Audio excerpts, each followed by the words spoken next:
శ్రీరామ జయం. వెండి దానంగా తీసుకోకూడదా? వెండి లోహంతో చేసినటువంటి అర్చామూర్తులు, ప్రతిమలు, విగ్రహాలు, దేవతామూర్తులను పూజించకూడదా? శాస్త్రం ఏం చెబుతుంది? వెండిని దానంగా తీసుకోకూడదు అన్న నిషేధం ఎలా ఏర్పడింది? ఎందుకు వచ్చింది? వెండి లోహం శివ సంబంధితం. శివునికి ప్రీతికరమైన ఆరాధన చేయవలసినటువంటి రోజు సోమవారం. శివుడికి ఆభరణంగా ఏ దోషాలైనా తొలగించుకోవాలి అనేటటువంటి వారు, నవగ్రహ దోషాలు తొలగించుకోవాలి అనేటటువంటి వారు సమర్పించవలసిన లోహం వెండి లోహం. శివుని కంటి నీరు నేలపైన పడి రుద్రాక్షగా జన్మించింది అని కొన్ని పురాణాలు, వెండి లోహంగా మారింది అని కొన్ని పురాణాలు, శివుడి శక్తి ఈ నేలపైన పడిన కారణంగా లభించిన లోహమే వెండి అని మరికొన్ని పురాణాలు. ఇలా పురాణాలలో ఉండే కథనాలు పలు విధాలుగా ఉన్నప్పటికీ అన్నింటి సారాంశం వెండి లోహం శివ సంబంధితం. ధర్మశాస్త్ర నియమాలను అనుసరించి వెండి లోహాన్ని దానంగా తీసుకోకూడదు.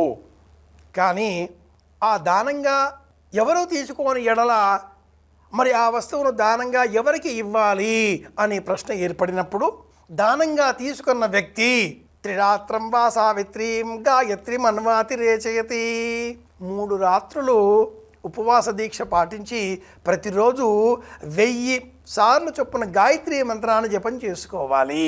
యజన, యాజన, అధ్యయన, అధ్యాపన, దాన, ప్రతిగ్రహీతాది షట్కర్మ నిరతులైనటువంటి వారు వేద పండితులు మాత్రమే ఇలా ఈ దానాన్ని స్వీకరించేటటువంటి యోగ్యత, అర్హత కలవారు అయి ఉన్నారు.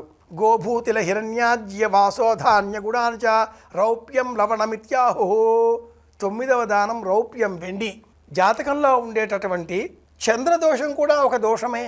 చంద్రుడు బుధుడితో కలిసి ఉన్న ఎడల ఒక ప్రత్యేక దోషం ఆపాదింపబడుతుంది. లగ్నానికి చంద్రుడు 8వ వంట ఎన్న ఎడల ఆ జాతకుడికి చేతిలో కాసు నిలవదు, అనారోగ్యం పాలవుతారు. కనుక అలాంటి వారంతా వెండి కంచంలో, వెండి పళ్ళెంలో భోజనం చేయాలి. మధ్యలో బంగారు పువ్వును కూడా మేళవించుకోవాలి.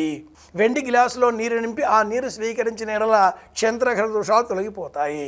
అలాంటి ఆ వెండిని సోమవారం నాడు దానం తీసుకోగల అర్హత గల, యోగ్యత గల బ్రాహ్మణోత్తములకు ఆ దానాన్ని ఇవ్వవచ్చు. అయితే ఆ దానం స్వీకరించిన వారు 3 రోజులు ఇలా గాయత్రీ మంత్రాలు జపం చేయాలి అని శాస్త్ర ప్రమాణం. ఈ నేపథ్యంలో వెండి లోహంతో ఉండే అర్చామూర్తులను పూజించరాదు అనే ప్రమాణం కూడా ఉంది.